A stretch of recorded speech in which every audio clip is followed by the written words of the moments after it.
আসসালামু আলাইকুম প্রিয় ফেসবুক বন্ধুরা, সবাই কেমন আছেন? আশা করি ভালো আছেন। বিগত 6-7 দিন পর আবার আপনাদের সামনে চলে আসলাম। এতদিন ভিডিও আপলোড করতে পারি নাই, ভিডিও বানাতে পারি নাই, সেই জন্য দুঃখিত। যারা আমার ফ্রেন্ড আছেন, আমার ভিডিও ভালো লাগে যাদের কাছে, ওরা হয়তো আমার ভিডিওর জন্য অপেক্ষা করতেছেন, কিন্তু আমি একটু টেনশনই ছিলাম, বিদায়ী মানসিক টেনশন, যার কারণে ভিডিও ছাড়তে পারিনি, ফেসবুকেও কাজ করতে পারিনি। ইনশাল্লাহ আবার আসছি, কাজ করার চেষ্টা করব, নতুন নতুন ভিডিও নিয়ে আসার জন্য চেষ্টা করব। আপনারা আমাকে সাপোর্ট করবেন, কারণ মানসিক টেনশনটা ছিল যে 1 নম্বরে ফেসবুকের কারণে। কারণ ফেসবুকে কাজ করতে আসছি, কাজ করি, প্রতিদিন ভিডিও ছাড়ি, কিন্তু ভিডিওতে তেমন ভিউজ আসে না, যার কারণে মনটা অনেক খারাপ হয়।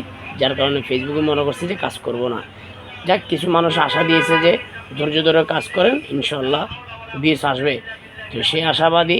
আপনারা সবাই আমার ভিডিও দেখবেন, দেখে গঠনমূলক কমেন্ট করার চেষ্টা করবেন। ইনশাল্লাহ আমি আপনাদের পাশে আছি, সবসময় থাকার চেষ্টা করব। হিংসে বিপদ বলে সবাইকে সাপোর্ট করে একসাথে এগিয়ে যাওয়ার চেষ্টা করি, সেই আশাবাদী।